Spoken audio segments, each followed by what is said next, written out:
Good morning, good afternoon, good evening, and good night to you all. Hope you all had a lovely day and will have a lovely day going forward, of course. My day has been exhausting, so a perfect time to stream, if you ask me. What better time to stream than after a long, long day, right? Oh god, it has been a week.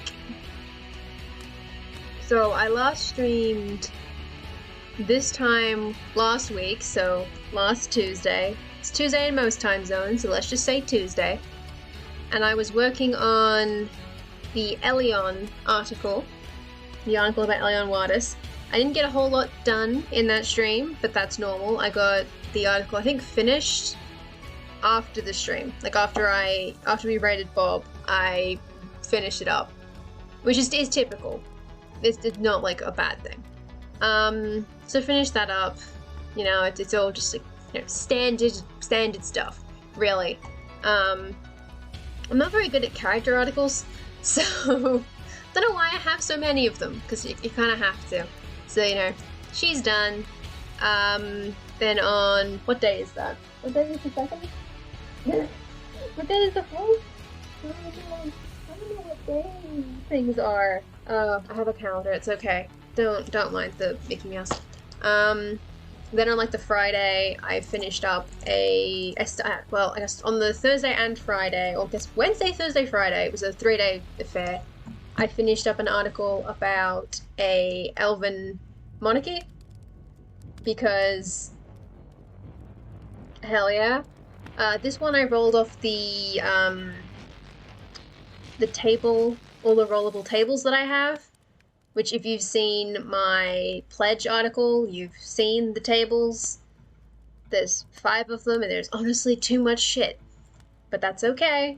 It's fine. And so I rolled Dracanyu, which is not pronounced Dracanyu. It occurs to me that I forgot to put its IPA in here. It's pronounced like Dracanyu. It's complicated. But you know, Dracanyu. It's fine. I don't really give a shit. I says it how I spells it, and I spelt it weird, so I say it weird. Then I took a wild, I guess, left turn into the other setting that I have. So these 3 articles are all in the TU Amara setting, which is my primary world that I work in. Just because, like, it's my setting. But the next 2 articles that I worked in are from a different setting, and this is the setting of Utremour, which is basically a futuristic magic setting, I guess, and it's part of the collaborative world building project of Synergasia, which I haven't talked about a lot since I started working on this, or since I last worked on it. Because I haven't actually touched Synergasia, my section of Synergasia in a while, just because your boy's been busy.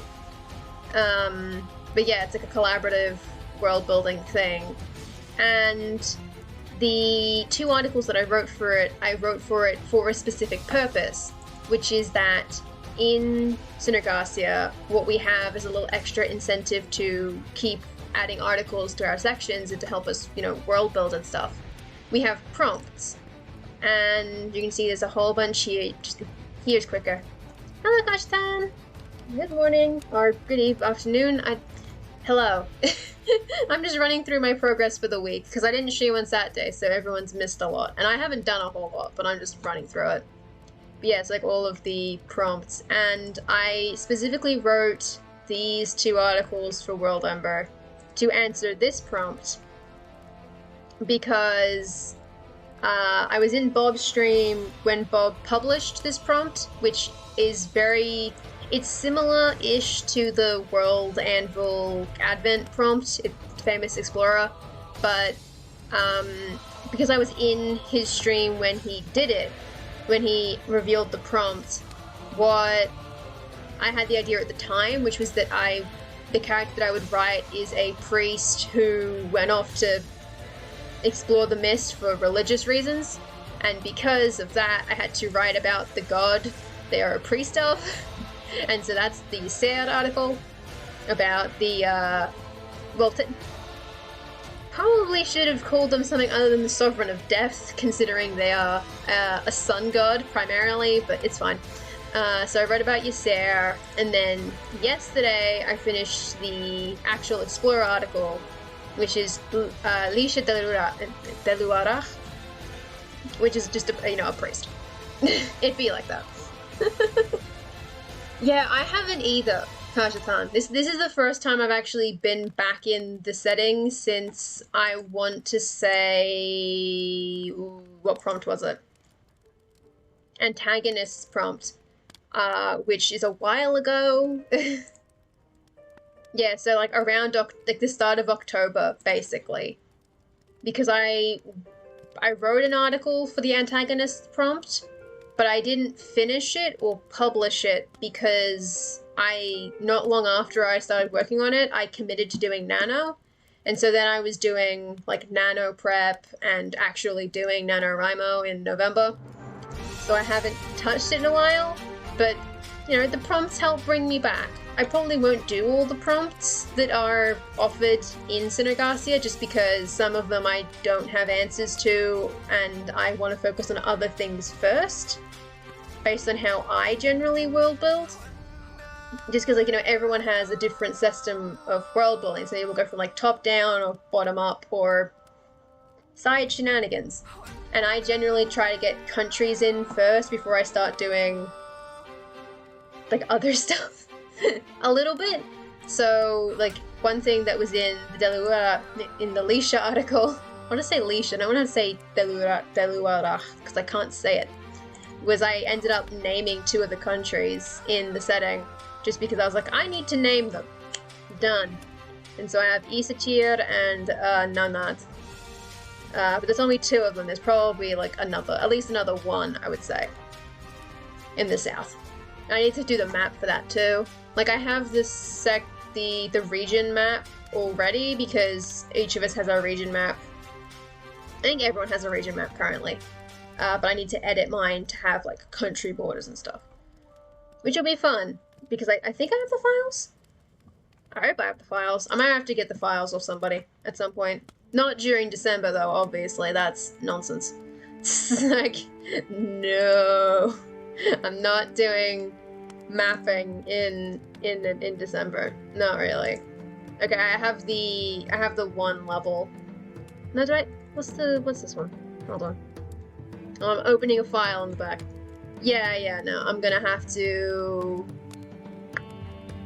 get the layers version of Kahuna at some point. But that's okay. Because apparently, like, I don't know, months ago, I did, where was this? Oh god, that's, I've forgotten what 9 is. September? No. Yes, it is September. Yes, I last looked at the map in September, so that's awkward. Very interesting. The continue working button is very useful, but in Synergasia it's useless because of many authors. Yeah, that is true. I always get worried that I'll hit somebody else's edit by accident. Like, if I'm in, like, the prompt article, I'll accidentally hit it. I get worried I'll do that, because I really don't want to touch anyone else's article. And I'm also so used to having the top bar, since in TU, because I'm not Sage, when I'm working in TU Amara, I have the top bar. I'm used to going up here if I need to do something. So it's very confusing to not have it there. I do like my CSS though. I need to get it uploaded properly so I don't have to keep posting it, like pasting it into every article, because it's really, it's a mess that I have to keep doing that. This is a fun article to write though. And then, now I'm working on a volcano, I guess. Because I rolled it on the sheet. The dice told me to write about the volcano because I rolled D10 where, half of it is like 1 and 6 is table 1, 2 and 7 is table 2, whatever. And I rolled I think a 6. Wait, hold on. No, I rolled like an 8, right? And so I ended up going in here. And so then I got Prel. So I'm working on Prel. I am behind, like, by a significant amount, I think, which is not typical. Usually I'm usually ahead in WorldEmber, so this is a little frustrating for me, but I've had a, to put it mildly, busy week. Just like a disruptive and busy week. Because we had dudes come in to... We had to tear up the floors, because we then had dudes come in to put down floorboards. And that should not have been that hard. It should not have been that difficult to put in the floorboards. But he didn't come one day and said, I'll come tomorrow. And we're like, okay. Then he didn't come at all and didn't tell us. Then we had to yell at his boss. Then he came on the Monday to, like, make sure that everything on the floors was, like, all good, and, like, check how much leveling he would have to do because the floors aren't even. I'm like, okay. Then some other dude came to measure it, like, on the Wednesday. Then, I don't know, what, Tuesday last week? Tuesday? No, can't be Tuesday. Wednesday, Thursday? I assumed Tuesday, so they weren't.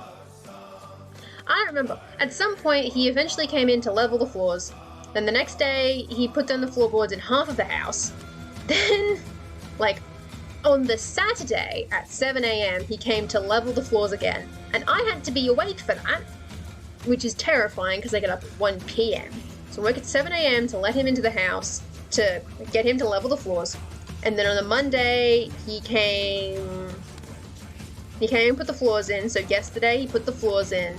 But he didn't do all of it. He didn't put in the skirting boards. And so he had to come back today to put in the skirting boards. And so now it's done. And I'm like, fucking hell. It took like 3 weeks. But now we have floors. And so now I'm free. Yes! Yes! Article showcase. Excellent. I do want to write. I definitely do want to write because I am behind, so I need to write at some point.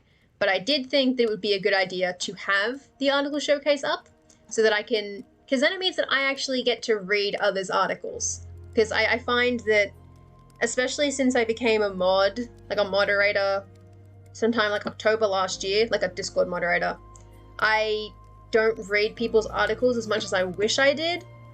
I'm not even doing a whole lot. Like, if you ask the mod team, I haven't done a whole lot in weeks. But, I've had a busy year. I've had a busy month. So, I just don't read as much as I want to. And so if I have a showcase, I get to read all those articles. But I might have to try and limit it so I don't, like, it doesn't come as a showcase stream. Because I do want to work on my own stuff, at least a little bit. But I will absolutely read your article. I will absolutely read it, Kajtan. This is about the Lugian Crown Jewels. Ooh. The most important treasure in the Kingdom of Lugia. I can't stop thinking about Pokemon, sorry. Oh no, I'm thinking about Pokemon. This is fine. So, the crown is a sign of power. The exact origins of the crown are unknown. Some say that it is the result of the demilitarization of the chieftain's helmet. Others say that it is a more elaborate version of a duke's diadem. Ooh, I like that. Because that means it could, because you try to like picture it in your head, it can have two very different appearances based on those descriptions. And I like trying to mentally picture what the middle ground is. That's cool. The scepter is a sign of royal authority. Its origins can be traced back to a staff given to a judge. The person with it had the right to judge members of the community and pass judgments. Right, okay. That makes sense. It does feel a little repetitive, with like judge members and pass judgments seem like the same thing, but I do definitely get the idea that it is a thing that, like, you know, gives you the authority to say stuff. You're just going, alright, will do. I don't know if I'll have much, but I can put a little bit in. Thank you for dropping it in as a showcase. Yay! The royal necklace is a sign of the king's devotion, okay, to Lady Suzanne. Its pendant has a big diamond surrounded by a gold rim. The necklace's origins are related to a story from the beginning of the Age of Church, which is the current age. Manfred Tristan, the first king of Lugia, was opposed by Koshchei the Deathless, an immortal wizard and servant of the fallen, and challenged him to a duel for the throne of Lugia. According to the story, Manfred received the necklace from one of the closest followers of Irenaeus the Journeyman. The follower said that Lady Suzanne asked him to give it to Manfred. The king put the necklace on before the duel. When Koshchei saw it, he panicked, gave up, and ran away. It is said that Suzanne enchanted the necklace against the powers of the fallen. Ooh. An enchanted necklace. That's cool as hell. That's just cool. I love enchanted stuff. It's great. And so it's a unique artifact held by Leopold Tristan, who is the current king of Lugia. Yeah. Ah, but he's like a prince. Like, he's like a... You know, he's the king, but he's like, you know, princing. Because he's wee bab. Simple child. With the Lugians. King of Lugia. And the crown jewels are unique because they haven't been replaced since the Kingdom of Lugia was founded at the beginning of the Age of Church. The royal jeweler is the only person which can be asked to make new crown jewels. Any attempts to copy the jewels is considered a crime and punished severely. Raw materials and components: gold, copper or bronze, gemstones. I do like that some people, like, there's a degree to which the details about the crown jewels aren't known, probably because some of them aren't seen necessarily very often. Like, you know, with the, like, the crown jewels in the United Kingdom, she doesn't wear the big crown that often. Like, Queen Elizabeth does not wear the big crown, she doesn't carry the big scepter around, so you don't see the crown jewels all that often. And especially in, like, a... Oops. It's just falling everywhere. Ah! Especially in, like, a pre-modern society. You know, most people wouldn't get to see these. But they know, like, them by reputation, so you get that, the situation of not knowing if it's a helmet or a diadem. Because it would depend on, you know, where did the Kingdom of Lugia come from? Was Manfred a duke or a chief? Who knows? You know? Some of that stuff kind of fades into myth, which is rad as hell. Like, I just think that's rad. Crown means power, scepter means authority, and necklace means devotion to Lady Suzanne. Royal teacher to a young prince. Devotion is a word, right? I'm pretty sure it is, but I keep thinking of devotion, not devotation. Oh, because it is devotion. I think.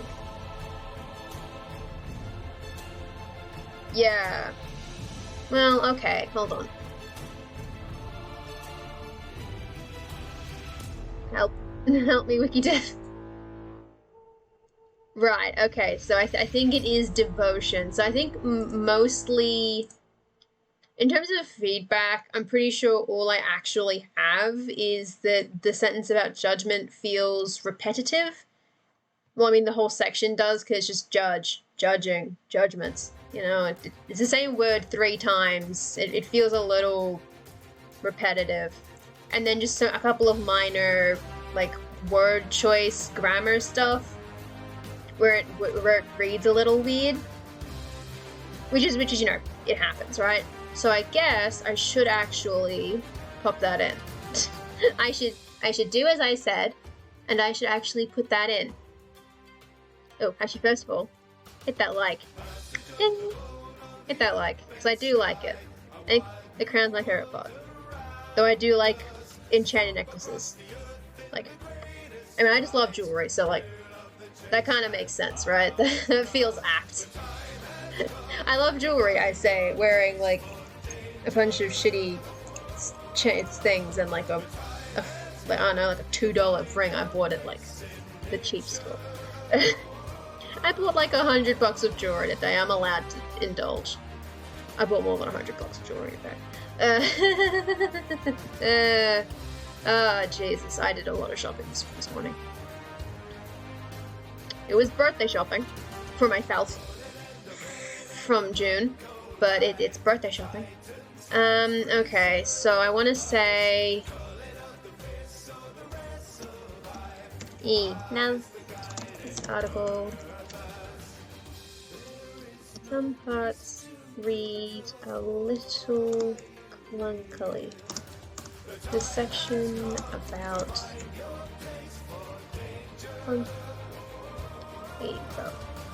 Clunkily if it's difficult of a word. I sound like I'm being patronizing, but I don't want to be like unclear. Section about the scepter.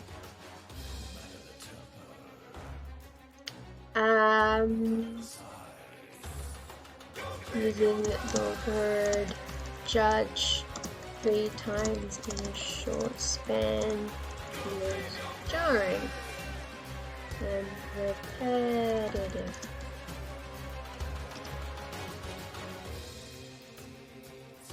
And I'll stop talking. That's it. I'm gonna try and actually like some judge synonyms. Let's find a couple synonyms for the verb. For the verb, not the noun, the verb. You know,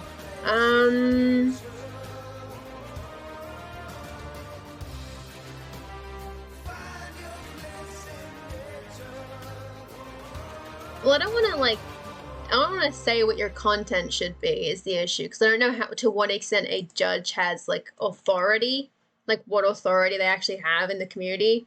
Like, judging members is just like a legal thing, or is it a position of like moralness? Because then I might also add like resolving disputes, which is which legal systems do resolve disputes, kind of. What am I doing?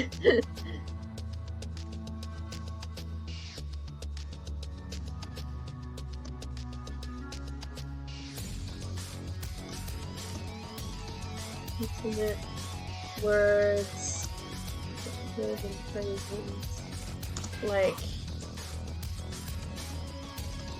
sure, what powers a judge in media has, but maybe saying that they have the power to resolve disputes could work. There are a few other minor word choice issues in the article. For example, devotation isn't a word. I think you meant devotion instead. I think that's the main one though. I think it's mostly just devotation that kept throwing me off. Because it sounds correct. Like, it's not like the kind of mistake that makes no sense to me. Like, it makes complete sense to put, like, because devoted, devotation. Sure, but it's devotion, unfortunately. So, you know, like, I get it. I don't know if that's how verbs usually conjugate, but, like, I get it. Then a noun? Shit. I know what I mean. Do I? No, I don't know. I don't know what I mean. Oops, let's pop that. I'm gonna post it privately because I don't want to, like, since I'm mostly doing a couple of nitpicky things, especially if you fix the changes. I hate when a comment is present that's inaccurate now because it's been fixed. So I'm gonna put it in private. What else would I say? I want to be helpful. I want to be nice. You do like the compliment sandwich, right? You start with the I love it, and then you know, do the criticisms, then you finish with I love it. That's how it usually works, right? I don't give a lot of comments. I feel like I'm overanalyzing the ability to make a comment. But I want to be helpful.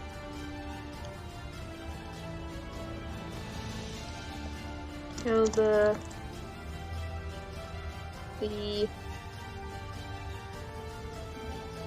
history of the ground is up for debate, and there's such wildly different theories for its origin.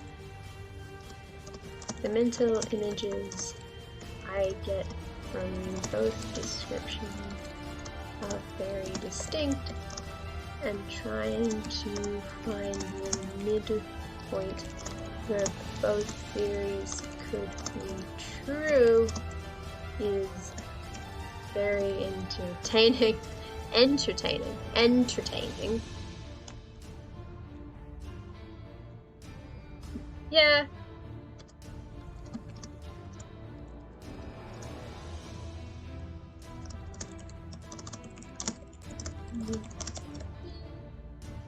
Boom. Okay, we'll say that works.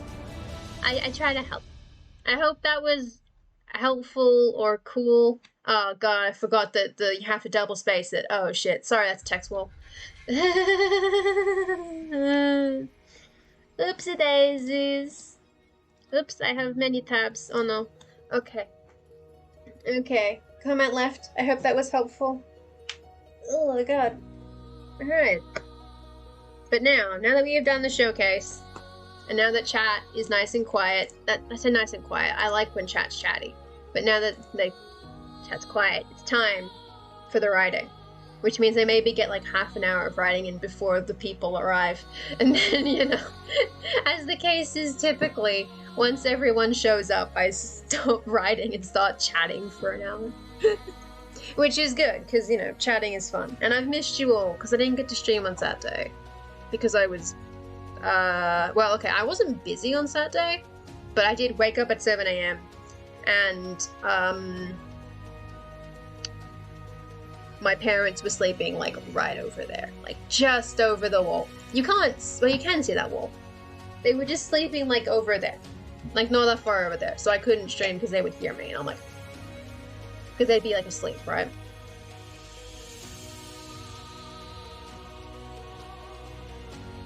So, you know, oops, couldn't do that. But you know what, that's fine. Because now they've moved. Because the floors are in.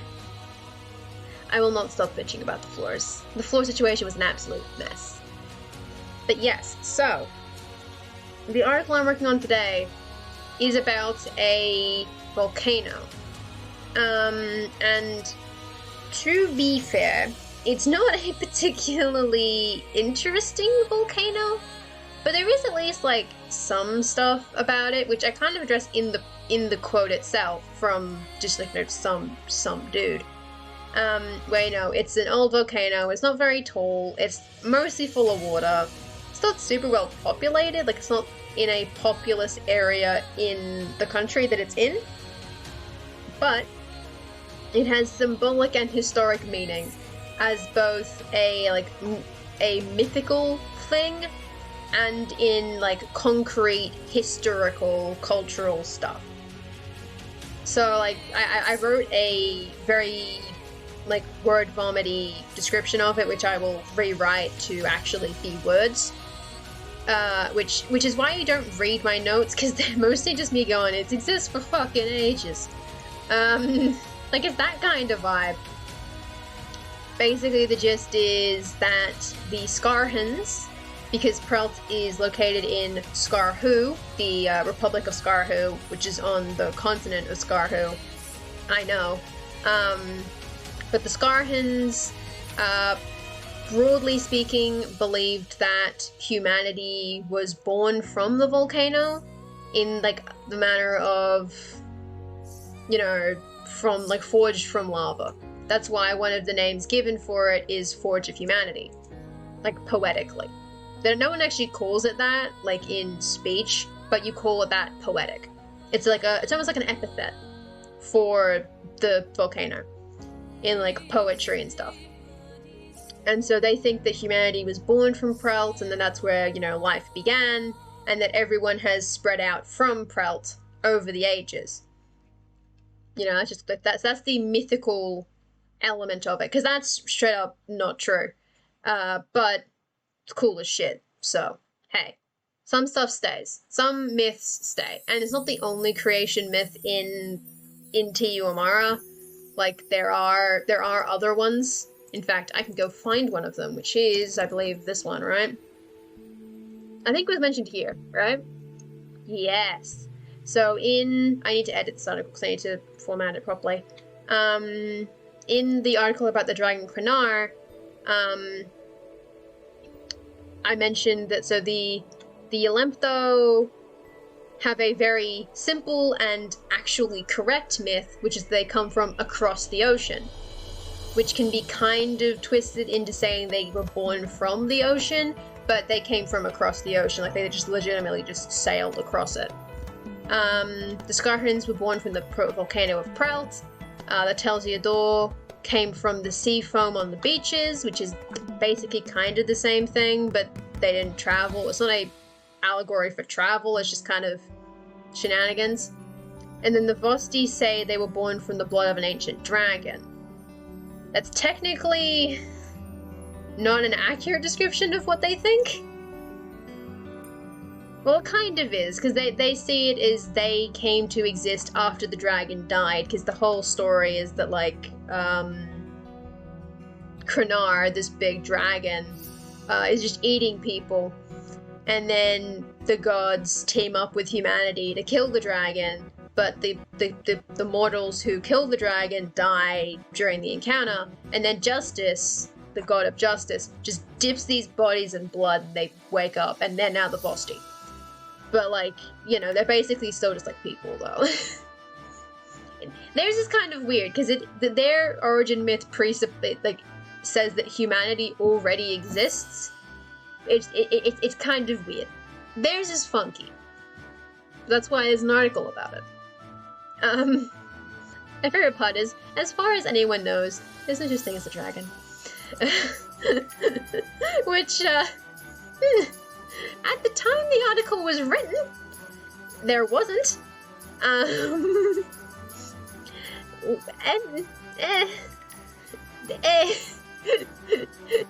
They're real now, but hey, it's fun. But yes, you know, all these myths. So the Skarhans believe they came from the volcano. And then, so the first, like, section is about the mytho history. Then you get into stuff, which is basically the actual historical events in the historical record, attributed in text and art and carving, etc. Archaeological record, I guess is the correct word to say. Which is that, basically, Skarhu, so the Skarhans, rather, because there was no Skarhu at the time. The Skarhans got conquered by the Vosti in the aptly named Vosti Conquest, where they just took over everything. And Prelt, being an island and a mountain at the same time, was pretty hard to conquer, just because they had the high ground, and the Vosti are shit sailors. They're just dog shit at sailing. And so, you know, once the Skarhans get to the island, they're now good. The only issue is that Prelt isn't super, like, you know, you can't really live off of Prelt alone. You kind of have to have a little bit more shit, and that's why they eventually lost. Because they, like, cut the supply chain, basically, cut them off, and, like, Prelt starved. Kinda. I think is probably what happened there, is that, you know, Prelt tried to just stay there, and they kind of starved and had to give up at some point. Or they didn't give up, but they, like, did, like, a foolish charge, like a last charge into the Vosti, and, you know, just kind of just splattered against their shields a bit, and, you know, that's the end of it. But it was the last place in the Skarhan region that was not conquered. Like, it was the last bastion of Skarhan culture. It's full of Skarhan artifacts, like weapons, a couple of ancient texts. The texts are the really important part, because the Skarhans, or the Skarhans had a language, And they do not have that language anymore. Like, they just straight up don't have it. They have a couple of words that have been kind of grandfathered in, usually in the form of names. Like, some place names are still distinctively Skarhan language in origin. Like, I think there's one called, like, Grepa. Grepa. Whereas, like, a H after the E. Like, that's a Skarhan name, but... like, hell if they really know what it means. They don't speak the language anymore. Because they just lost it. They mandated it out of existence. The Vosti did anyway. And so one interesting thing about Prelt is that because it's this last bastion of Skarhan culture, it did eventually get conquered, obviously. There are actually still, like, written stuff in that old language on the island. Which is fun. It doesn't really matter in terms of any events that will occur in the setting, but it's like it's an important feature for the Skarhans because they spent, like, this is going to be in, like, the sidebar or something about the Skarhan language and how it was eradicated, and how the Skarhans helped to revive the Yelempto language, which is technically called Garanya, but is strictly speaking called Yelempton. They helped to revive the Yelempton language from near extinction or recent extinction. They helped bring that back because they basically spirited away all of the Yelempto artifacts with all the text in it, and then brought it back once Yelempto was, like, cool. And so Skarha was hoping to do the same with the Prelt artifacts, but good luck, buddy. Your language has been extinct for hundreds of years now, and you don't have that much of it. They got very, very lucky with Prelt. Extremely lucky with Prelt. Which is why it's cool. Now, I actually need to open this, which is a timeline I made ages ago that I probably need to finish and also fix bits of it, because this bit needs to fix. Because that is not true. He did not complete the Vosti conquest. Because he did not finish. I think I said Dalian the First, which means it's in, like, 470 or something. So yeah, like, if 470 is the last conquest, like, well, I guess the first last conquest, long story, it's probably been close to 700 years since they last, like, fluently spoke Skarhan. Now, 470 is technically 900 years ago, but, like, you know, it's just kind of, shit's happened. And it was going to be Dalian, because that kind of makes sense to me. That it would be during all of these fledgling rebellions that he would start stomping down really hard on the west, which is Skarhu. And then, well, I can check when the language stopped, because the language would have stopped being used after this lady here. She would have done it. So they were conquered in, like, 470. I'll put this in. So, okay. Conquered finally in 470-ish. Skarhan language was mandated out in, quote, for real, in, let's say, like, 300-ish. In 300-ish during Skilla the First. Let's say during Dalian the First. And would have been nearly totally extinct by 200. So it's been about 600 years then, since, like, fluent speech, and you wouldn't have a lot of written records during 300 to 200 just because shenanigans. Whereas at least, like, between the conquest of Prelt and the mandate against language, there would be bits, like, pockets. There'd be pockets of it throughout the Republic. Just little itty bitty bits. of the language around. And then, you know, after 300, it's like being stamped out. And so just none of it, I think. And then that's about it, though. It didn't erupt during the collision, but they thought it did because there was a big earthquake and there was a lot of smoke in the sky, but the earthquake was just a bunch of cosmic shit, and the ash was a different volcano that they couldn't see. Which is fun. And yeah, it's untranslatable, which is a different issue, because they don't have a Rosetta Stone for it yet. They do not have a bilingual Skarn text yet. So, like, being able to read letters does not get you far. Like, just being able to read the script does not mean you can read the language. Like, I can read a couple bits, like, Korean letters. I can't speak Korean, you know? So they can't read Skarn yet. They can guess some of its sounds. Well, they know some of its sounds. And they know some of what its letters were and how to write them. That's it, though. This is basically a language article, disguised as a location article. Do I have a Skarn article? Like a language article? Or did I not do that? Oh, I did do that, because it's Skarn Voston. I read about Skarn Voston, which Voston is the Vosti language. This was a summer camp article. Oh my god, it's last summer camp. Oh no. We don't worry about that. We don't worry about that one. Okay, I think that's it. I should get at least 20 minutes of writing in before raiders come and we go. It's not a bad thing, I promise. I enjoy chatting. As you can tell by the fact that I've been able to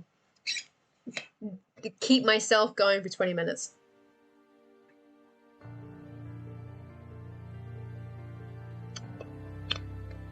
Brain go, whew, and it will just go. If you don't stop it, it will go.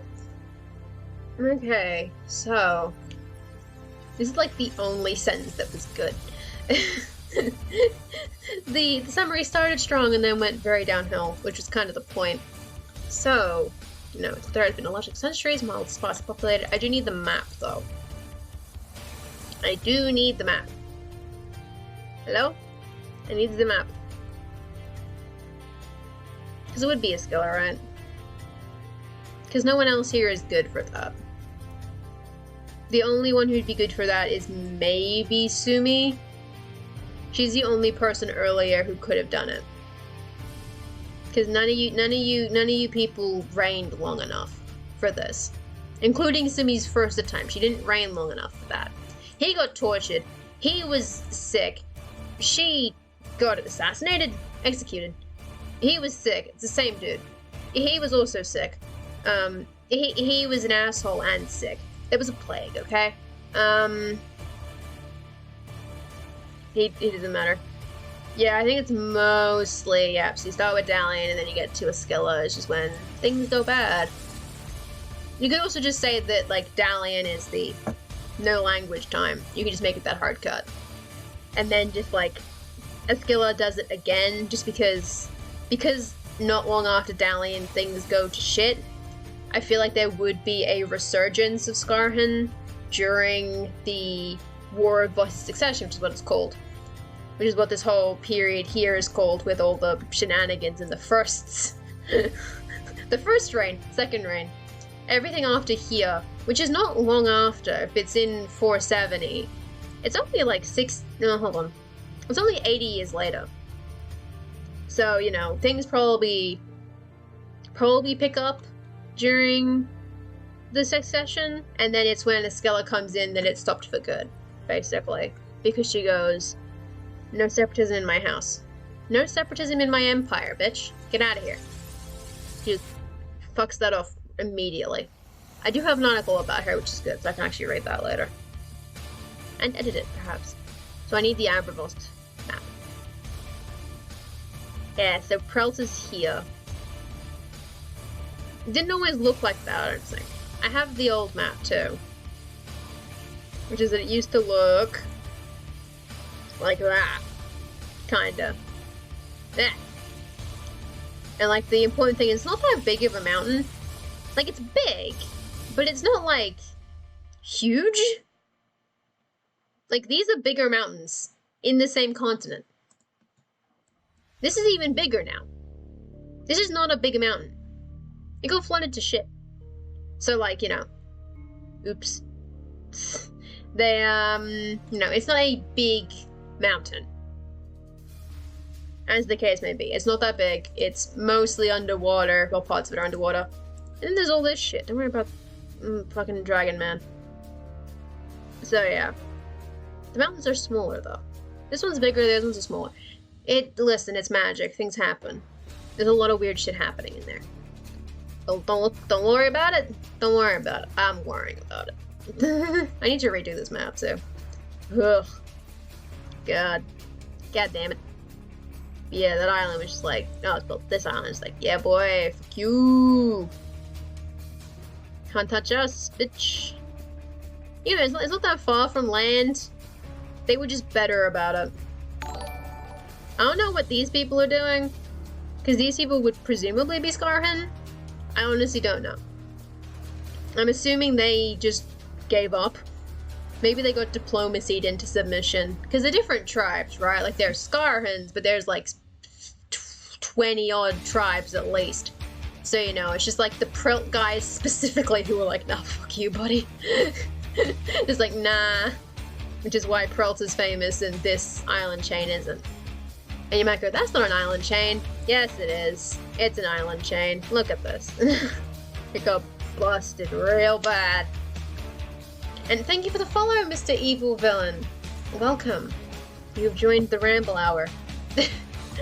Me, I'll write for 20 minutes. Me, 7 minutes later. I haven't started writing yet. Okay, let's go. That's actually right. It's been 50 minutes. Let's go.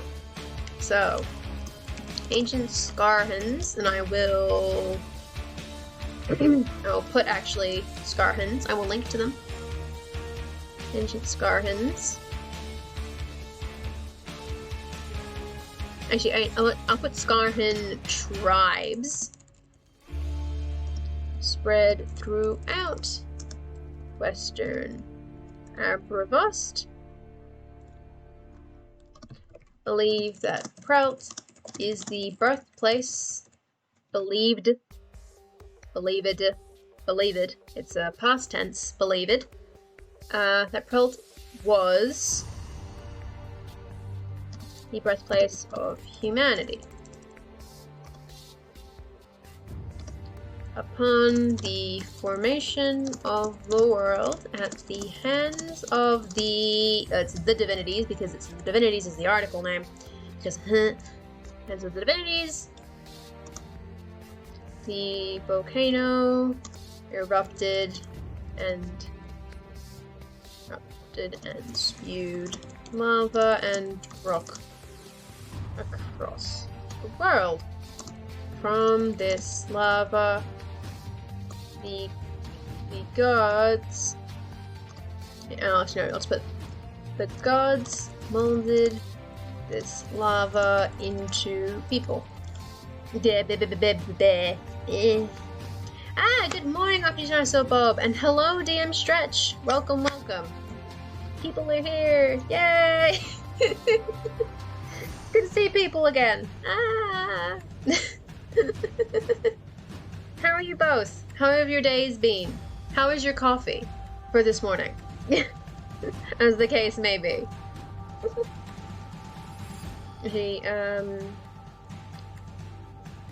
Actually, I'll reread the section. The gods, I'm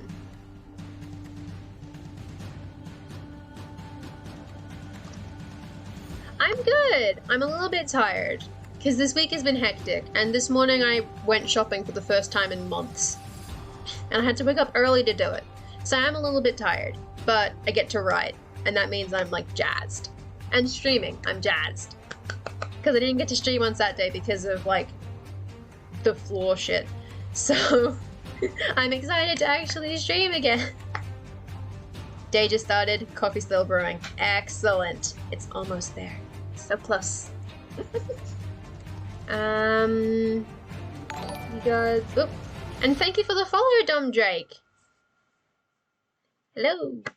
I think I saw you briefly in Siobhan stream? So I believe that means you're new. So welcome.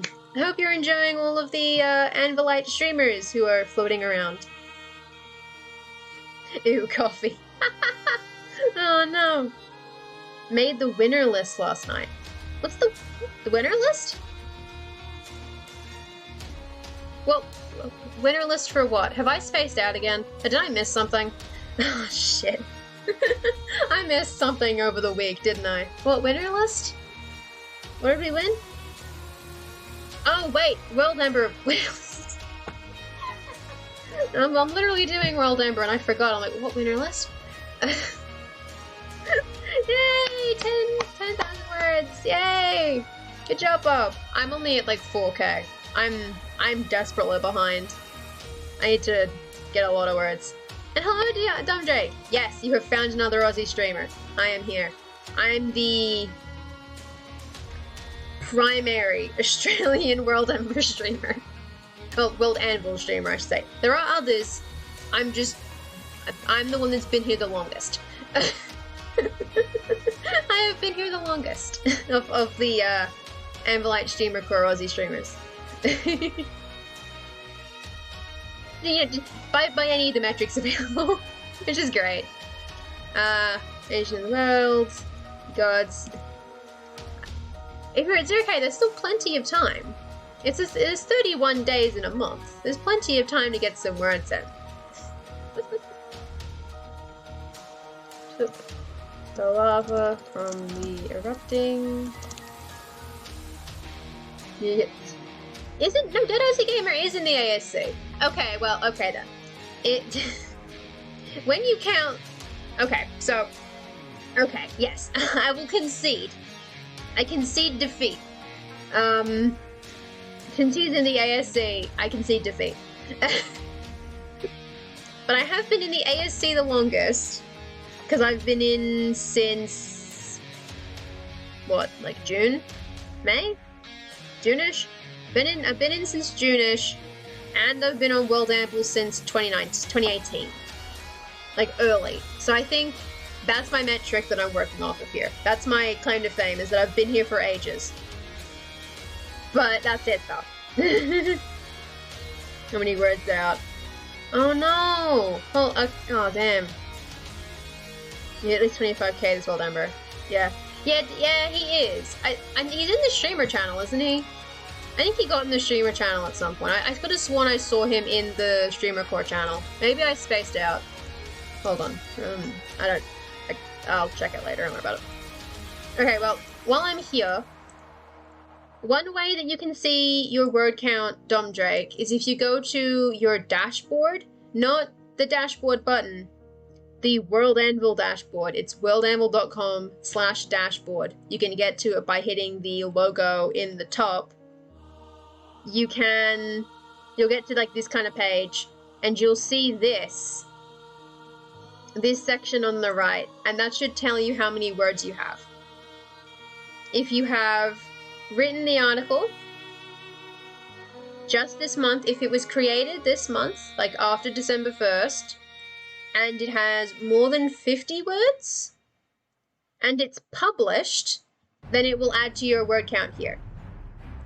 And so I have 4,439 because I have 5 articles kind of all adding that up. You can even open up here and see which articles count, which is really helpful because it shows you which articles have counted, and it means you can check if one has been missed. Because sometimes things slip through. So you see, like, I've got 5 articles so far. And 2 of them don't have headers. For reasons. They have headers, it's just that, you know. Oh yeah, Bob, I finished my, well, at least for the present moment, I finished my article for the presentation, for the Explorer prompt. I did send a notification out for it too, so you probably did see it. But yeah, I did my entry for the Explorer for Synergasia, and also for the god that she worships, which is just kick-ass. It's still 0. Have you published the articles? That's the only thing I can imagine is what's wrong, is that you haven't published the articles. Because you have to hit The red draft bit, you make it publish. If you click it, it'll turn green and it'll be published. And then it should count, I hope. It should work. Published and public, yes. Published and public. Published in other ones. Oh. Weird. You might have to ask in the Discord, yeah. Either people in the WorldEmber channel can help, or the help channel in general might be able to help. I start in the WorldEmber channel and see if you can figure it out, because they'll be very helpful. It's in the challenge section, ongoing events. You ask them in the or you can we can check it out. We can troubleshoot. I only know my basic bits, and then at that point I'm lost. I'm trying my best. And molded it into humanity. Molded it into people, maybe. So, proclamation of the world. The gods took the lava from the erupting volcano and molded it into people.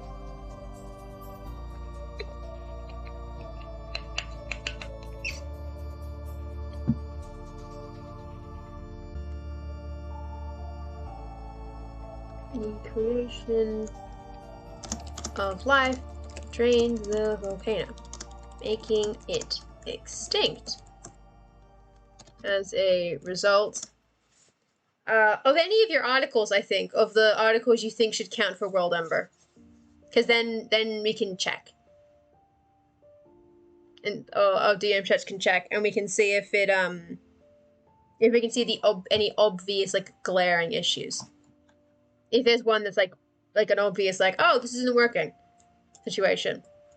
Like, for instance, if the world is private, then I don't think it counts. That kind of stuff. We can kind of figure it out. Hopefully. As a result, has not erupted in eons. How long is an eon? I don't remember.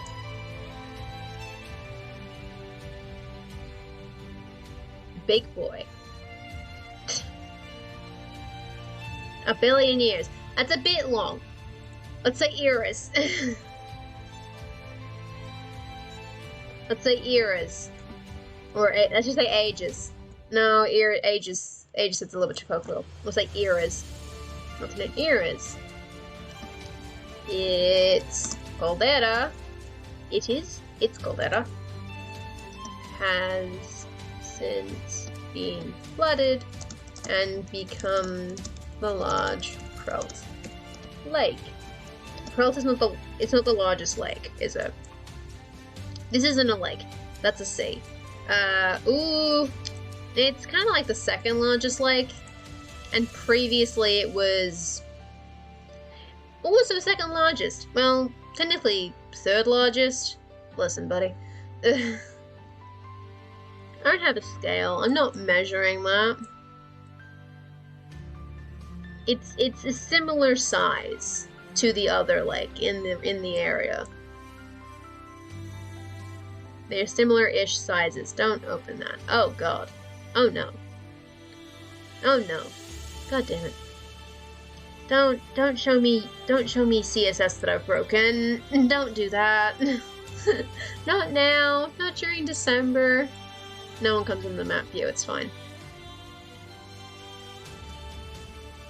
Kafan. Wens. Yelempta. Yelpumpam. Yelpumpum. Hussein. Wait, is Hussein the largest? Hold on a minute.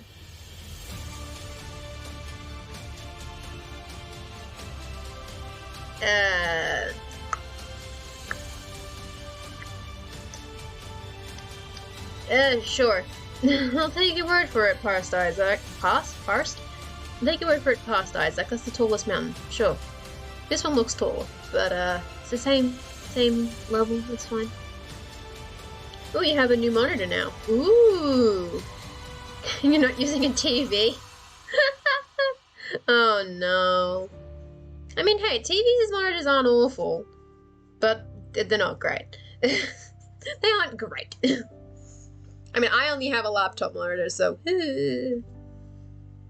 Because my dad took the spare monitor before I could. I'm like, damn it. Oh, your second monitor died? Damn. That's rough. I mean, I only have one. My dad has two. I have one. And it's a laptop. So, it is what it is. It works. It functions. I can see things on it. That's all I can really ask of a monitor, really. If it works, it works. And it's not a TV. In the large pearl lake.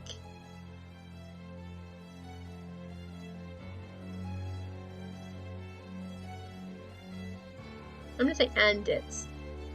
And its caldera has since flooded and become the large pearl lake. You have two. Your main is a big TV, and your second is an Acer monitor. Nice, and they're big. Nice. That's very nice. Two is good. I wish I had a second, but I don't. I could get one, but that's too much effort. I knew what I forgot to get today. I was meant to buy a microphone. Damn it. I have remembered. I have remembered what I forgot to buy. Damn it. Goddamn buses. I mean, it would be neat. It would be neat, but I probably won't get one. I might buy one in January. If my aunts give me money, which they will, then I will buy a monitor. Maybe I'll buy a monitor, who knows. Maybe that's the plan. There are steps to it. Step 1, buy a microphone. Step 2, buy a second monitor. Doesn't have to be good. It needs to be a monitor. It's a matter of getting it home. Because I can't carry that shit. That shit's fucking heavy. Oh, you made things private. Oh no. Oh, because...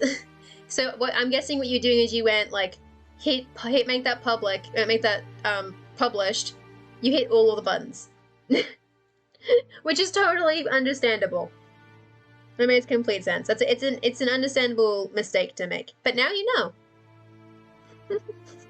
Ever since you went to 2, I want a 3rd. Oh no. You're gonna have 7 monitors. I don't even want like a huge monitor is the thing. Because I'm at uni. When I was at uni, whoa, when was I last in the computer lab? When was I last in the computer lab? I don't know, last October or something. When I was in the computer lab at my uni, they have the big, like, Macs. That shit gives me a headache. Like, those screens are just too damn big. They're too big, they're too bright. The mouse sensitivity was always bad. It was just a headache to work with. So, this is what, like a 15-inch or 17-inch screen that I'm working with currently. This is a decent size. Too much, I think they were like the big 30-inch ones. 30 is too damn big. 20-inch is probably as high as I need to go. Any bigger and I'm gonna get a headache from all the light. But I would like a second monitor. Then I'll need to buy a USB hub. You know, I have to get all these bits. Ugh. But then I can put chat over here, which will be nice. Because then I'd have the monitor over here and have, chat up there. And I can look that way instead of down here at my phone. But, we'll see what happens, really. It'll be, you figure it out.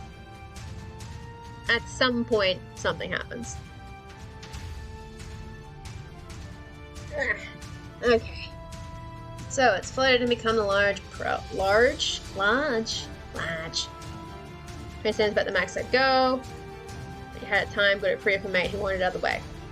Yeah, and I mean, with a screen that large, you could probably, because the issue is, because you're, laptoping, you're computering, you're generally pretty close, but it's a TV-sized screen. You're not supposed to sit that close to a TV. I was taught this, you know? You get taught as a kid, don't sit in front of the TV. Your eyes will turn into squares. And then you buy a TV-sized monitor and you force the students to sit in front of it and do work. And their eyes go square. I'm like, what are you doing? Stop it. And then you have to go into the settings every time. I sit down in the computer lab and I go into the settings and I make them dimmer.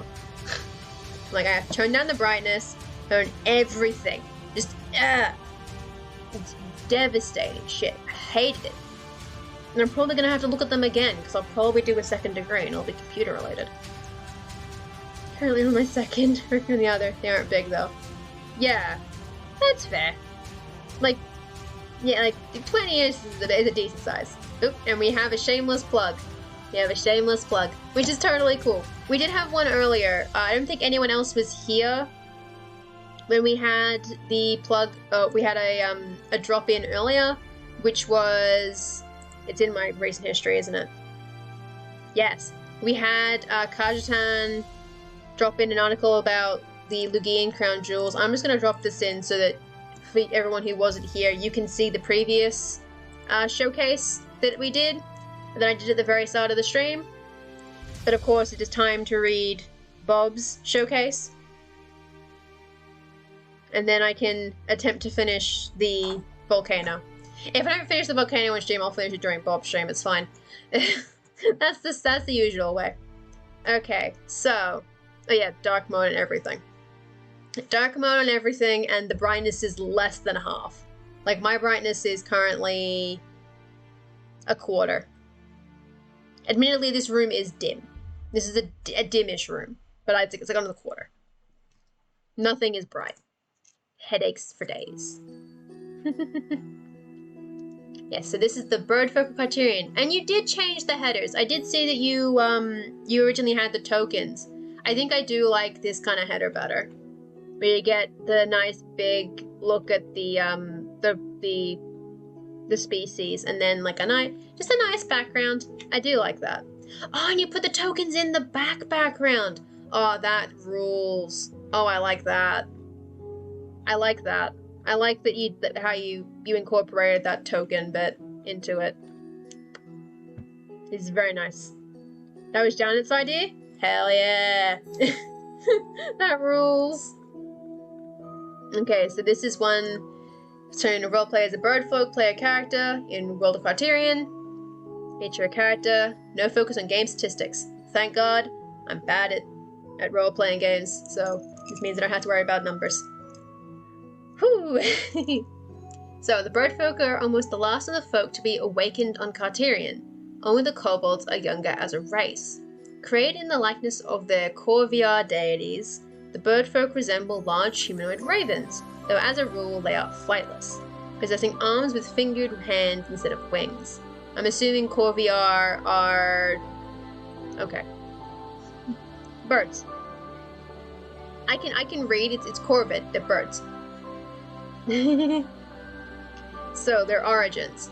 The birdfolk, or as they call themselves, the Orquana, were awakened amid the peaks called the Farspine Ridge by most of the folk, though the Orquana themselves refer to these mountains as Naktauranu, which means in their tongue, the home mountains. First off, this is a very long sentence. I'm not sure where I would split it. Yeah, crows to be exact. Yes. I don't know where I would split this.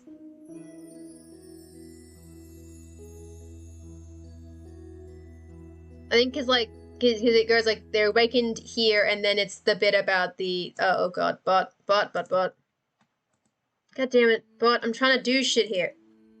Go away, bot. Okay. Cause it's like two separate bits. It might need to be split a little bit. Between guidance provided by their deities through their priests and the assistance of the dwarves of the Sea's Edge Delve, which had been established some 1,300 years before their awakening. Oh god. The Orquana learned to build their shelters first by tunneling and shaping the stone high in the mountain peaks, and later by building with shaped stone around and atop the places where they had originally dug. That is the second very long sentence.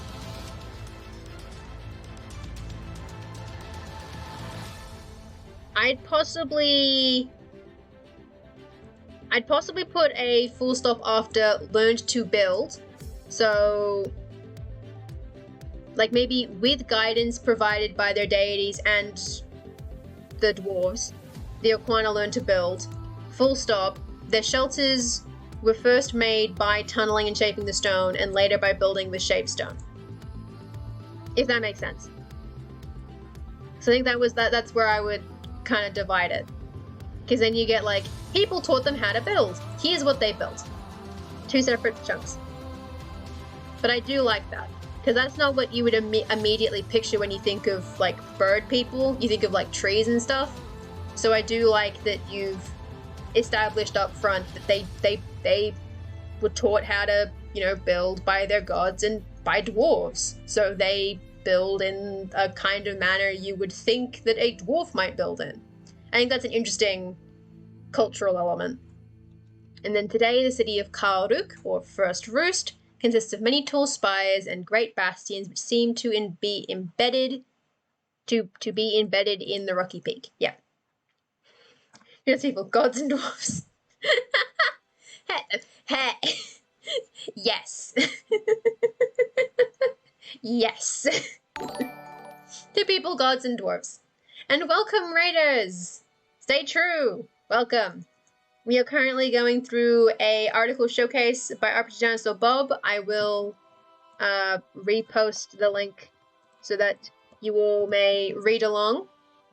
So that's the article we're currently reading through if you all want to also hop in. I've only made it to the origin section because I can't read. I'm working on it. Yes, stay true. So welcome Siobhan, Pisu Putsu, Pride Ascending, Dazzly Cat, and Natalia. Hope you've all had lovely days so far. It's good to see you all. Okay, hold on. Yeah. Boom. Alright, so interacting with other bird folk. As is typical, an Oquana will usually be more comfortable among other bird folk than if among a crowd of other races. But the Oquana do not have any deep-seated prejudices against others. They have been aware from their very awakening that Carterion is peopled by many races, and those races had thousands of years to spread around the world by the time of the appearance of the first bird folk. Yeah, okay. Yes. Does. Oh god. That's the third showcase. I might have to put a limit on the showcases. Like, I will read your article. I'm probably gonna have to put a limit on it. I don't know how to change that at the moment, but just assume that's the last one, because I do want to actually write tonight. But we'll just say 3 for the minute. So I did one earlier, doing Bob's. I'll do Siobhan's, but then I think maybe no others after that. If that's okay with everybody, obviously. So that I do eventually get to write stuff. So, okay, what is remarkable is that the nonchalance that birdfolk demonstrate towards those of other races also extends to birdfolk of different cultures. Unlike some of the other races, there are no cultures that deem themselves superior or purer than others. Despite being quite different in practices and preferences, all birdfolk cultures accept the validity and even necessity of other cultures to improve the lot of birdfolk everywhere. Very nice. Yeah. Limits are good, so I will put a limit in. I didn't know how to do it when I set it up, and I forgot. Because someone mentioned it, like, during the week, but I've just... brain break. So I do like that. They're very friendly birds. And I like the images that's being included of, like, different types of Oquana. I love that. That rules. Interacting with folk of other races. That's it. Okay, yeah. So the ease with which birdfolk accept those of other cultures of their own kind extends to their acceptance of the cultures and customs of other races as well. The Oquana are remarkably tolerant, perhaps the most tolerant race on Carterion. Those of other cultures are welcomed within birdfolk society as long as they are willing to respect the rights and customs of the birdfolk and any others around them. Temples and shrines to deities of other races are commonplace in the larger Oquana cities. If there is one race of beings that the bird folk are somewhat less tolerant of, it is the kobolds. This originates from the antagonism that the Korovar deities feel towards the Dragonar that the kobolds revere. But even here, a kobold willing to live by the rules would not be turned away from an Orquana city, and birdfolk individuals will not refuse a deal with kobolds simply because they are kobolds. And the page made the redemption and scroll down, check box. Okay, cool. Awesome. Then maybe I'll do that in between the showcases will do. Because it shouldn't take too long. So then like put there we go. Okay. Background. Yeah, I did put fire in, so the fire didn't show up. God damn it. I knew it didn't work. Damn it. Hold on.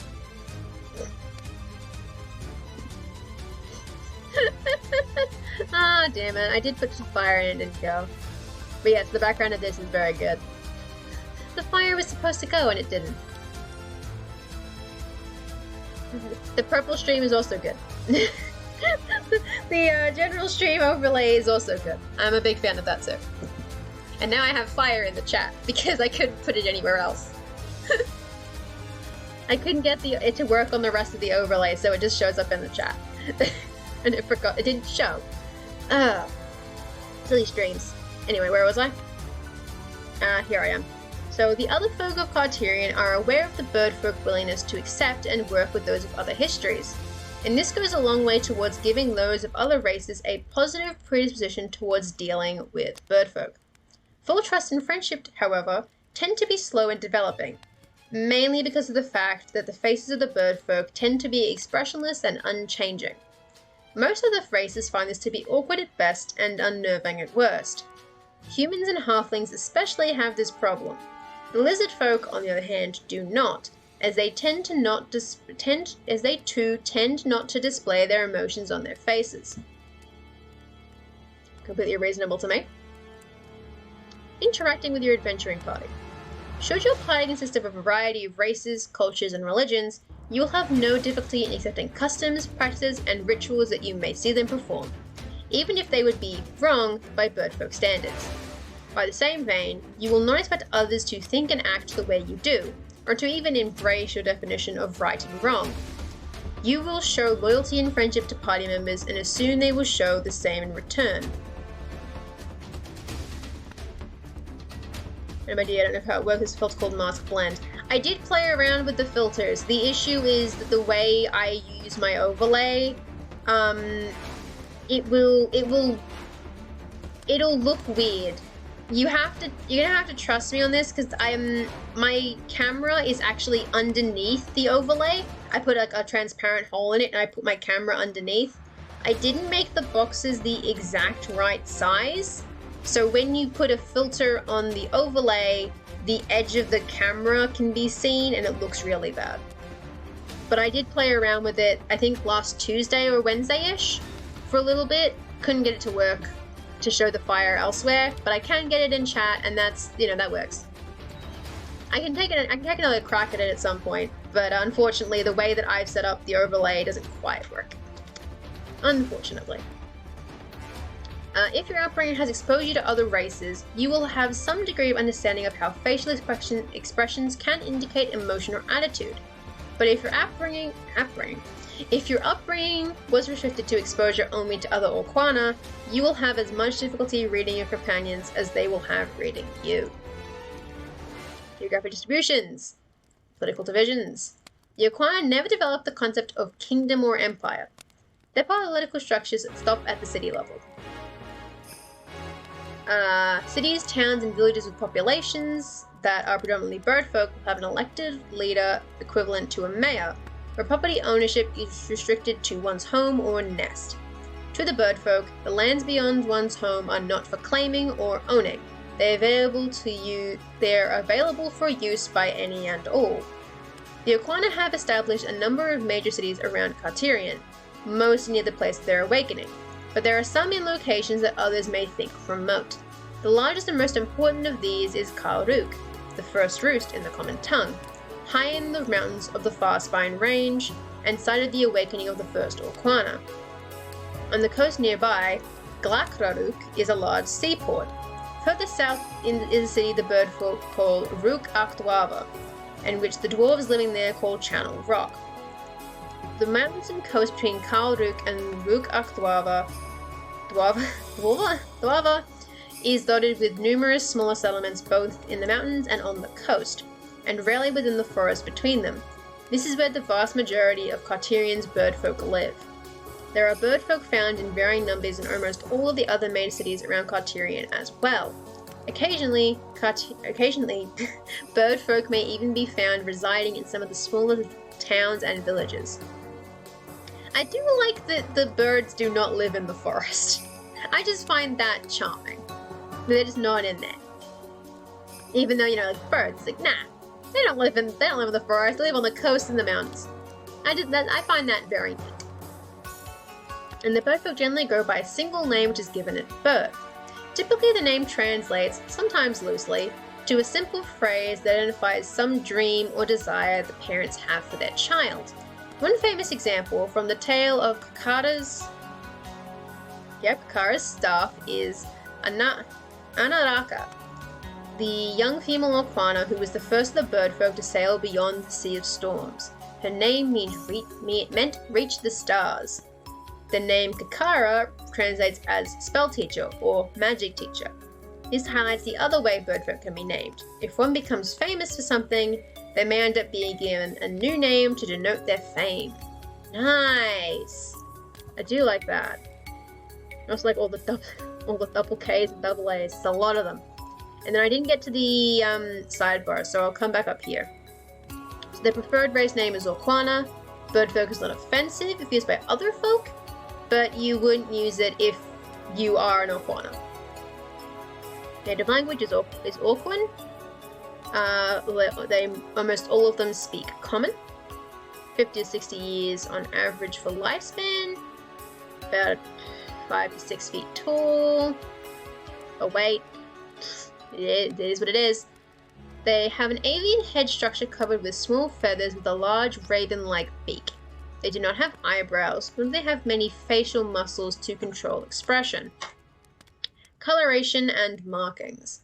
Most birdfolk have plumage that ranges from greys and browns to jet black. The skin of arms and legs range from pale to rich browns. About 1 in 1,000 birds produces a white feathered Okwana with slate grey skin. Some birdfolk dye their plumage bright colours to stand out. This is especially popular in the wave rider culture. There we go. Got it. Brr, brr, brr. Right, okay. There's like a yellowy brown there. There's a white one and then there's a black one. I like them. They are very neat. They rule. They have very human hands.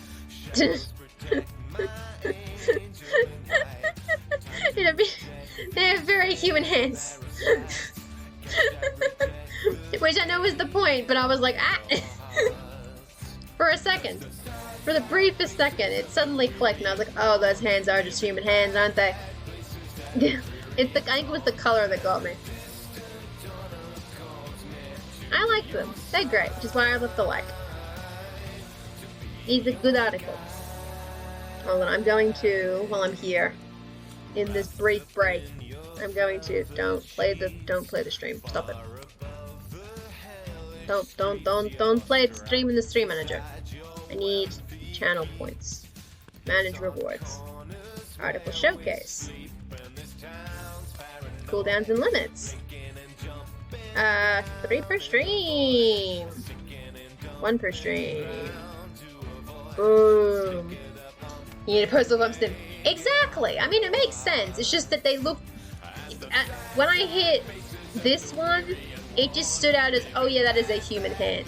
Because in a couple of the other ones, the color is slightly less human, and so for a second, it didn't click. For a second.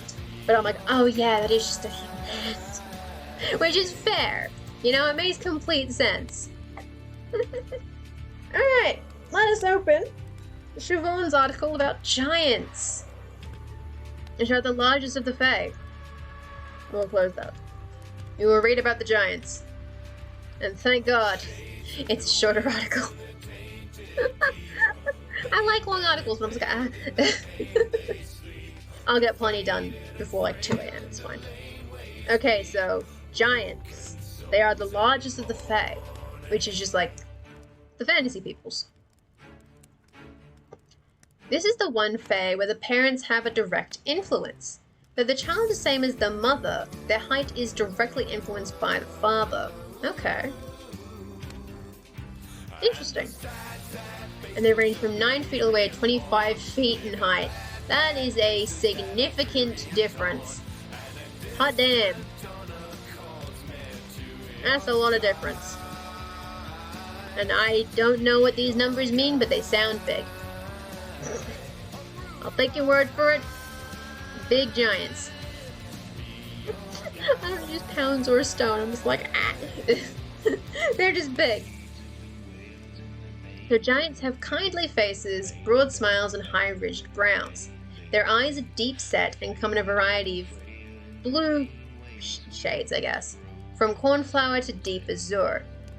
Their hair ranges in color from fresh wheat to a deep green of moss, and resembles the plant to which the color is most commonly attributed to.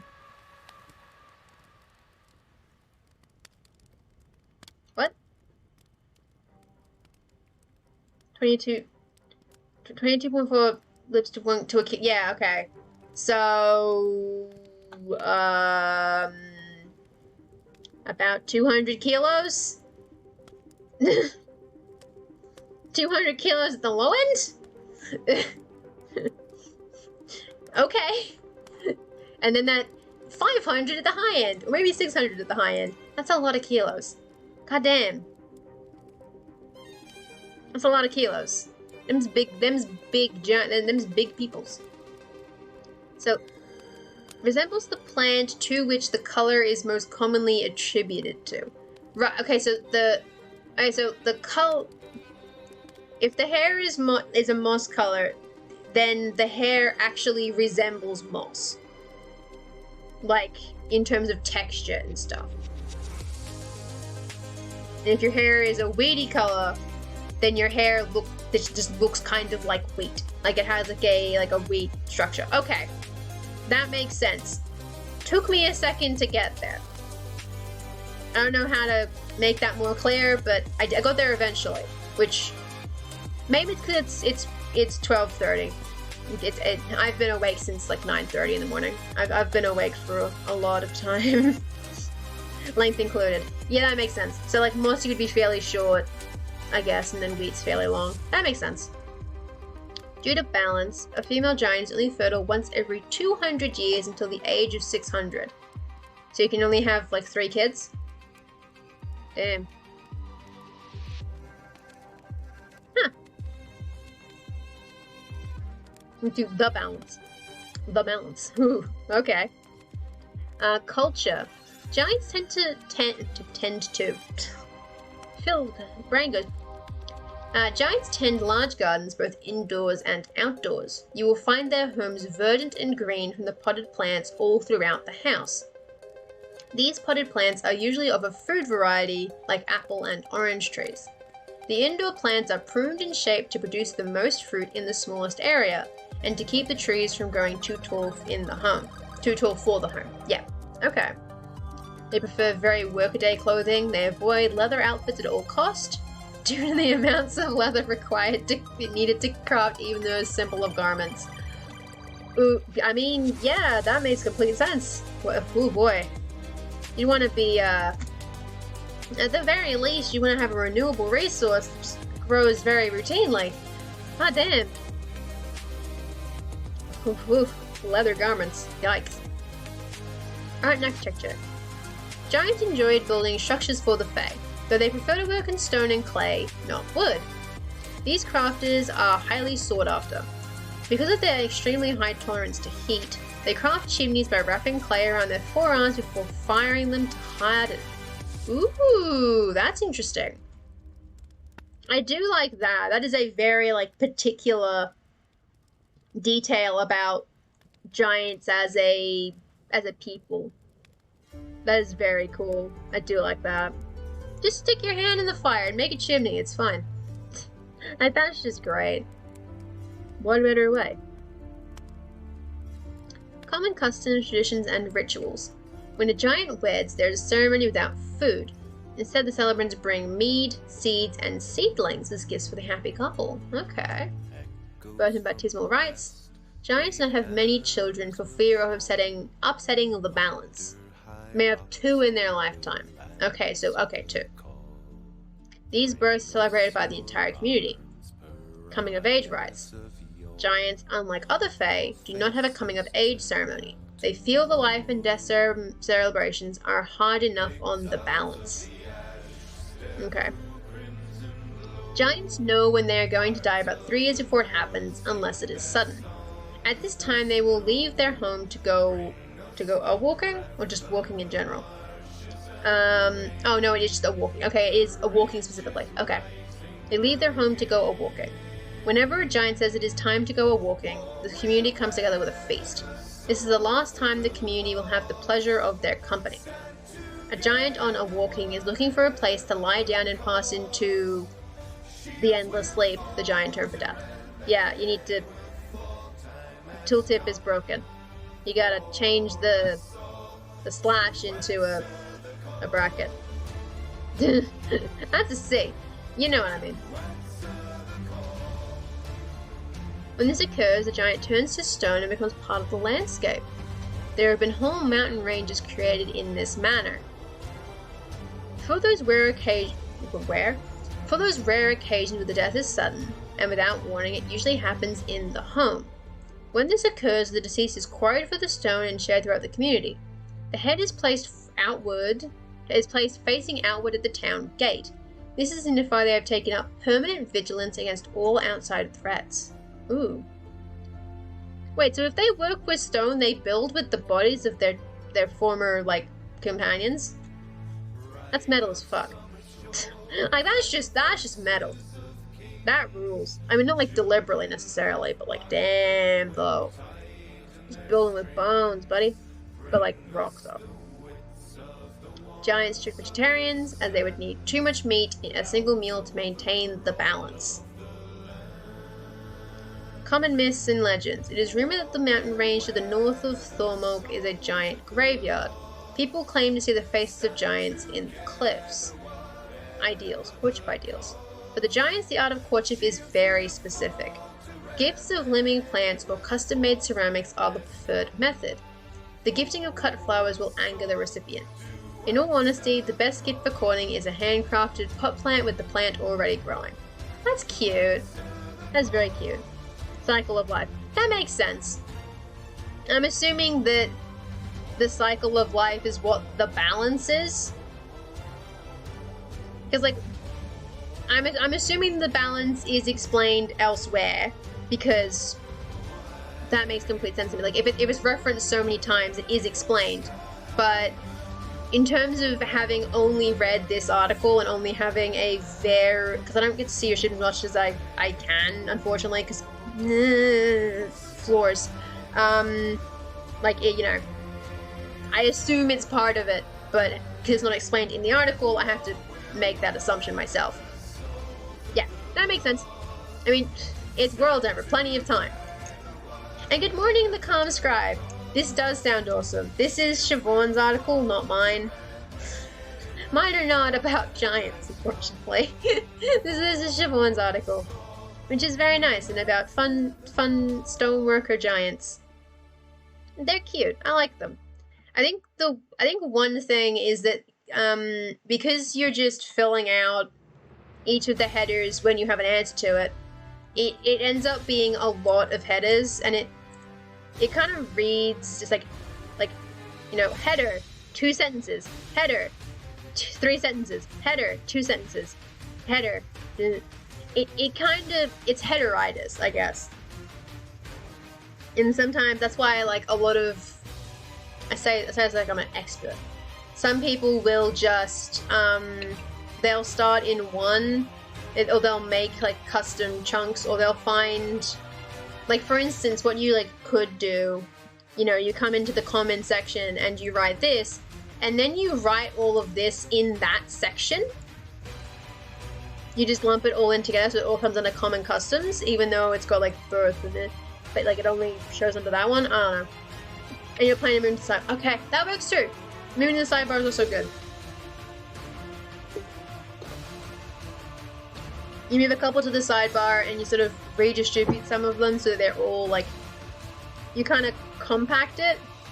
Because like I find personally for me, going through a template and filling in all of its fields really helpful in the planning stage when I'm figuring out what ideas I have for a given article.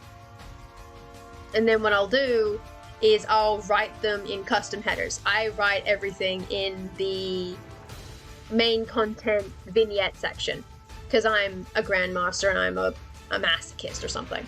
And so, you know, I write it all in here and I put in custom H1s for history and all that because that works for me. But I will have in some templates, I'll fill in like geography here and ecosystem, and then I'll come in at the end and delete it from these sections, but it'll all be up here in custom headers. And that's a system that I think works for me.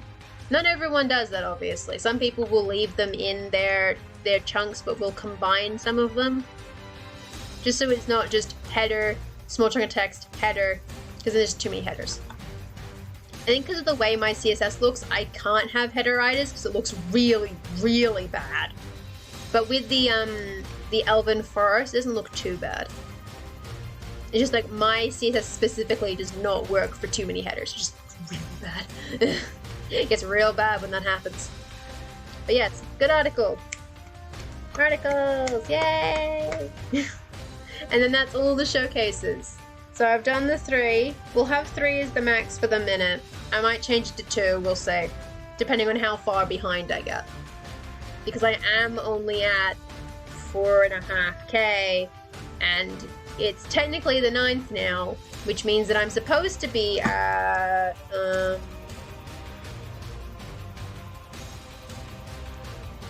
7k.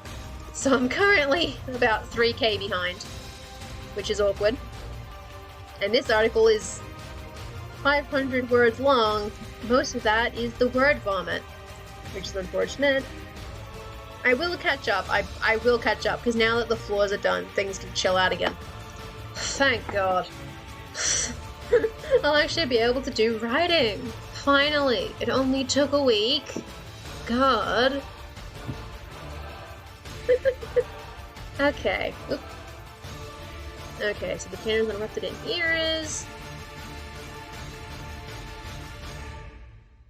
I'd probably just remove that comma. Oop. Has an erupted in ears, and its caldera has since been flooded and become the large Peralt Lake. This extinct, this dead volcano and its waters have since gained new meaning for the Skarhan people, as the small towns on the island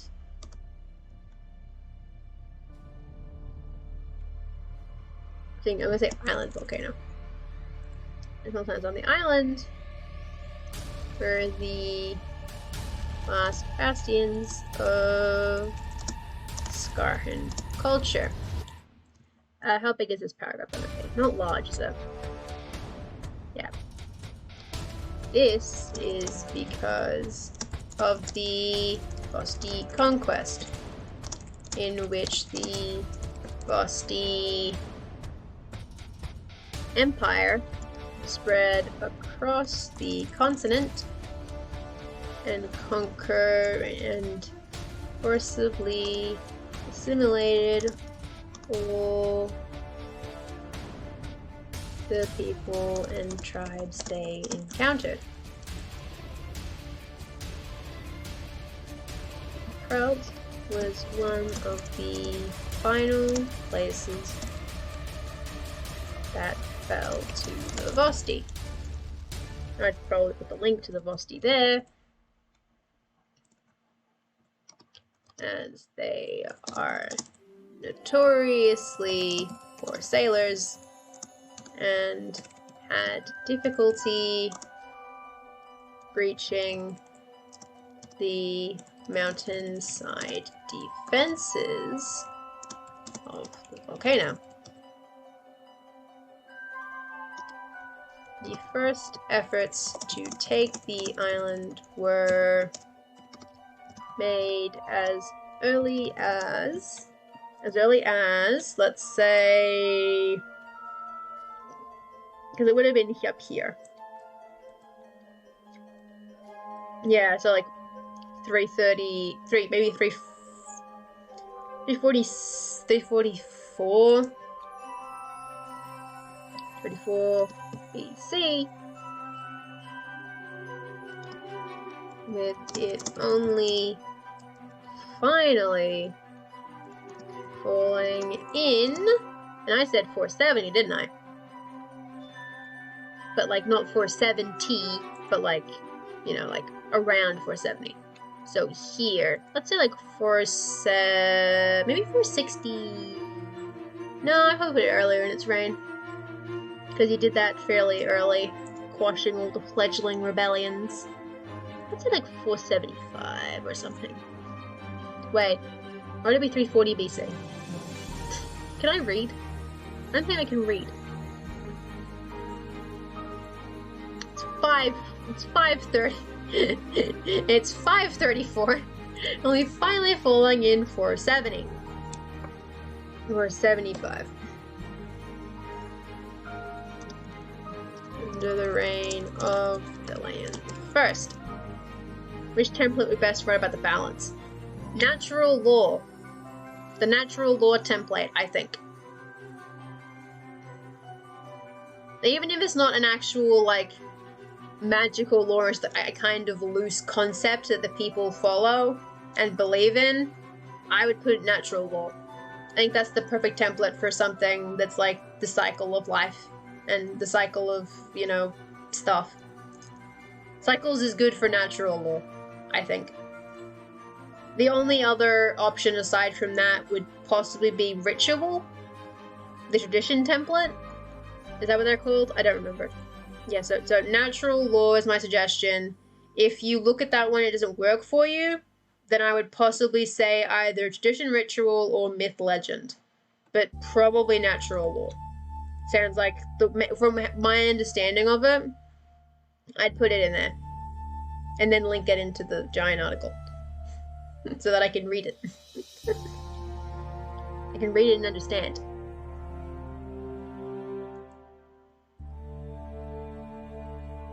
I went to read Delian first. Is Delian on? Or is Delian? Delian, okay. This did not smother Scarhan spirit, and many attempts were made to establish Scarhan independence from Prout throughout the years. That's basically it, though. I'd probably put some separate paragraph, though. The most famous attempt was made during the... I have an article for this. And a sub-article for giants that did with the dwarf and April for the dwarf article. Okay.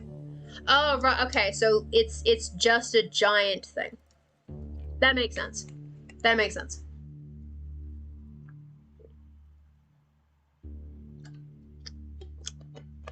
I'm drinking a lot because there's my like lungs are full of dust. That makes sense.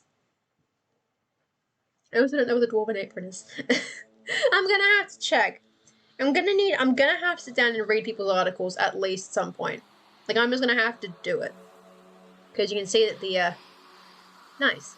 The notification number increases, and I'm terrified. It just keeps growing, and I'm scared. Join the universal session.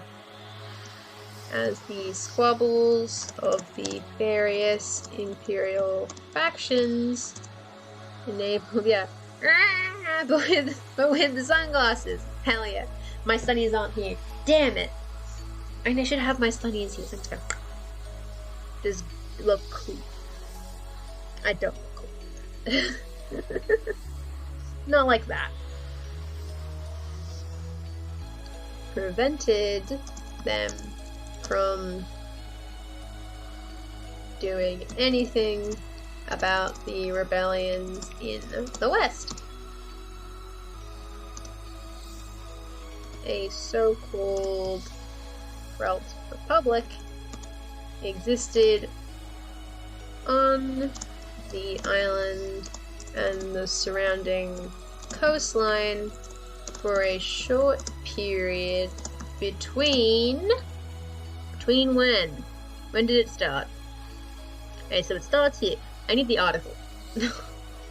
I need the secession article. When did shit get bad? This is an article I wrote for last year's summer camp. It's very long. Don't read it. Oh god, I need to reformat it. Okay, so it was very long, for starters. And you get Harkadian, Shanyuli, Harkadian, Harkadian, Shanyuli, Shanyuli, Harkadian, Harkadian, Venisi, Venisi, Shanyuli, Shanyuli, Shanyuli, Harkadian, Shanyuli, Venisi. Venisi, yeah. There's just a lot of shit. And you get like the one dude. And he counts as Harkadian because what else is he supposed to count as, dude? Like, there's nothing else you can do. He has to count. He can't do it. By default, he counts as Harkadian because he doesn't have any, like, descendants. He doesn't have a dynasty. He's just a dude. God. It's a lot of shenanigans. This doesn't actually work because it didn't look like this when I made it. Oh god, I have to change that too. So when did it get bad though? When did it get like bad though? Because like she usurped him. She got executed. Boy came back. He died. Dude became king. Got tortured to death not too long later.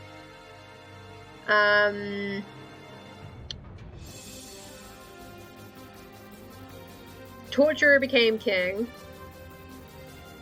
Died not long later. His daughter she surrendered not super long later. But this is like the chill period, so it can't be before Odovin's ascension, basically. Because the shenanigans then is plague. The shenanigan of the early succession war is plague, mostly. Because he died of plague, he died of plague, he was made very sick by plague, so he kind of died of plague. She didn't die of plague, she got executed.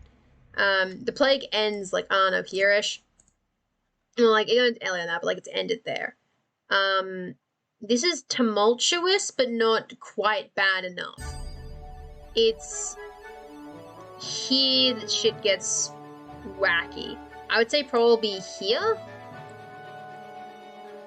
when his son takes the throne. When his son takes the throne is when things go bad. Because no one here really, well, Sumi kind of does. This is the issue. There are two, like, chunks where things are okay. And then the rest is not. There are two decent chunks. But I think it's on the thing, isn't it? No, I didn't separate them out into a spot. But it's like,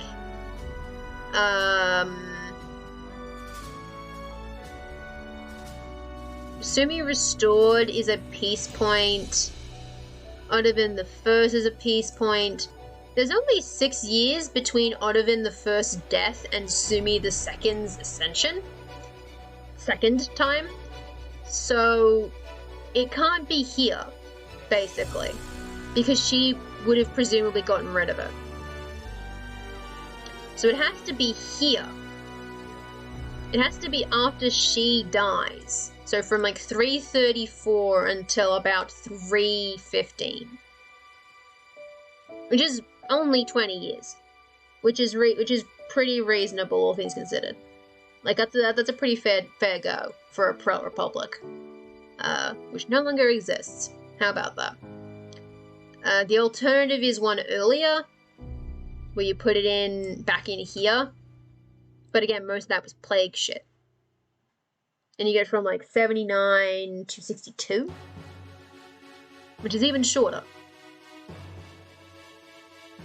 I don't know if it would be earlier. I'm gonna say later though. I'm gonna say from between 333 and 315.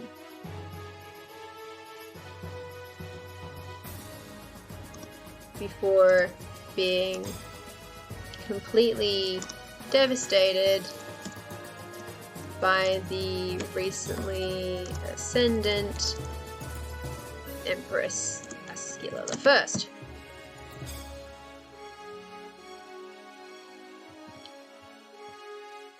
Though more attempts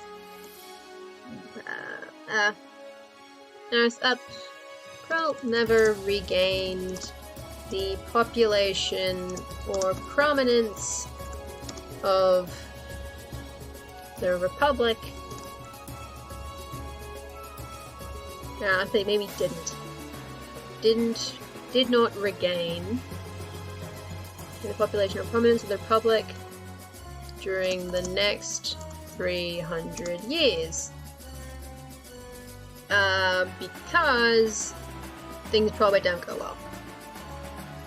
There's the disaster trio who exist. They exist. They're fun. He doesn't matter. He exists. Even if he's a dick.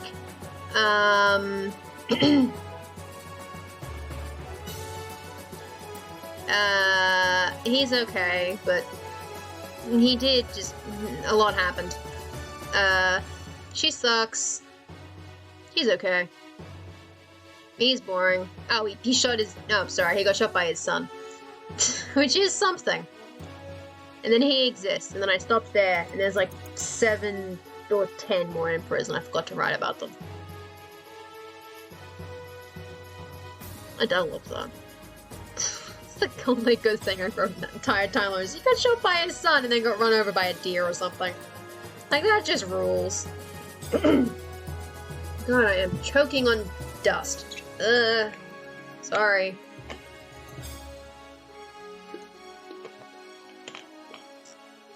There was a lot of dust, to be fair. Like, oh boy. Y'all should have seen it. It was dusty as hell. Okay, so. Doesn't regain it. In that section, anyway. God damn it, where's my article? There it is. I have too many pages. No, stop it. There we go. And comics in the comic during the next 300 years. But its chance came during the collision, dun, dun, dun, which separated Skarhu from the rest of Abervost, and especially from Imperial control. And discussions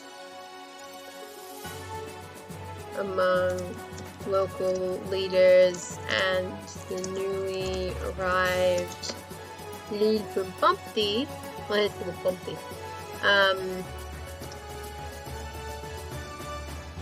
Made it clear that there was a desire for cooperative self-governance. The Republic of Skarhu was formed. Though Prelt does not serve as the new Republic's capital, it is the capital of the county, not country, county, tooltip. I think US or Australian state. Capital of the same name, which is considered one of the 4 founding counties, not countries, of the Republic. And then, so put that as just the history, which is, you know, it is what it is. Then, what you do is you go into the section, and on this sidebar is where you put all the language shit, which exists. Dear God. The language shit exists, I tells you. I don't have a lot to say about it though. Like, I mean, I have a lot to say about the language though, just not about the actual volcano. Which reminds me, I have a volcano image in here somewhere. Yeah, boy. There it is. I have a cover image for volcanoes. And I'm gonna quickly, in an extinct volcano that has great significance to the Scaran people. Scaran? The Scaran people. Like I'm saying scarring, but like funky. Scaran people. Nope. They're Scaran people today, folks.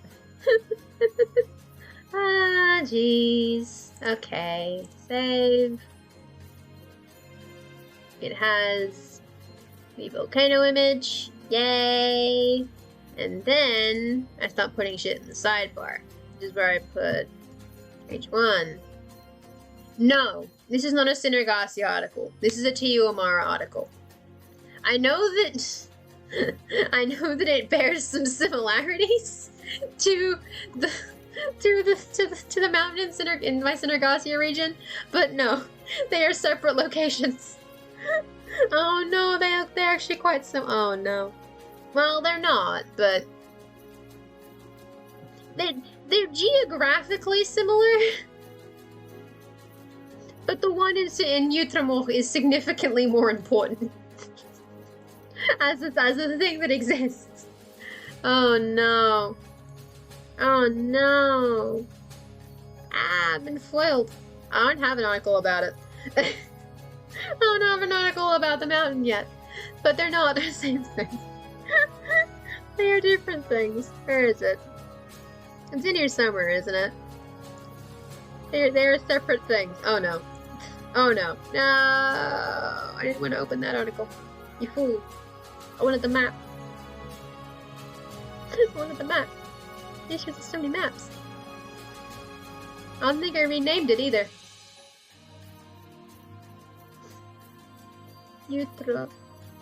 What? No. Dude. No. No. I can't find the map. There it is. I found it. I knew it was region 2. But no. They have some similarities. They're both big mountains with lakes. That is where the similarities end though. Well, no, that's simplified. But, you know, that's where this is, right? This is the Utrecht volcano, which doesn't have a name and might not be a volcano, where the mountain is. The Prelt is this thing here. Turn off geofig. So this is Abravost in Tiuamara. Turn off the cities. This is Abravost, which is one of the continents or areas. This is the continent of Skarhu, which exists, and then this is the island and volcano of Prelt, which is possibly bigger than this one is. Well, hold on. I think it is. I don't remember my scale. My scale is written down somewhere. That's the wrong page. I don't remember my scale though, but it's written down. I'd have to check. They're similar sizes. It's fine. This is a significantly less important volcano than like the one over here, which is Chelsea Kushoil, which is It's a volcano that spews green lava. That's it. But it's got, like, you know, it's important for reasons. That's just the green volcano. This is just the lake volcano. This one isn't even necessarily a volcano. You don't know that. I don't know that. I do know that. It might be a volcano. This is where all the volcanoes are. There are no volcanoes on the other continent for some reason. Because I'm weird, and I forgot to put them there. I mean, I assume there's one. I don't know where it is, but I assume it's there. Anyway, oh, it is 1 a.m., which means it should be time. Why is the lava green? Great question. I don't remember what my reasoning was. I can check though. I'm not gonna be able to find it, am I? I'm gonna have to go in the thing. Okay, I can check to see what I said it was. I'm assuming it was related to copper though. So it is Chelsea Kashoil. I wrote this article, or Korshoil, sorry. This is in 2018? Yeah, I wrote this in WorldEmber 2018. This is... It has higher levels of quartz and copper. That's why it's green. That and magic. It's a combination of... It's magic. The gods act in mysterious ways, and that there is copper and quartz. Which I'm assuming I put in just because, like, copper burns green. So the idea is that the lava is just full of that stuff. And so it basically burns green. I guess. I think was how it was working. It's something like that. It's honestly just, I thought green lava would be cool. I wanted to make it magic volcano, and now its lava is green. Because green is opposite of red. That's it. It probably sets things on red fire, though, which is the fun part. Nightmare for red-green colorblind. You're like, I can't tell if there's lava or fire. What is happening? It's just very, very confusing overall. Anyway, it is 1 a.m., which means it is the end of my stream.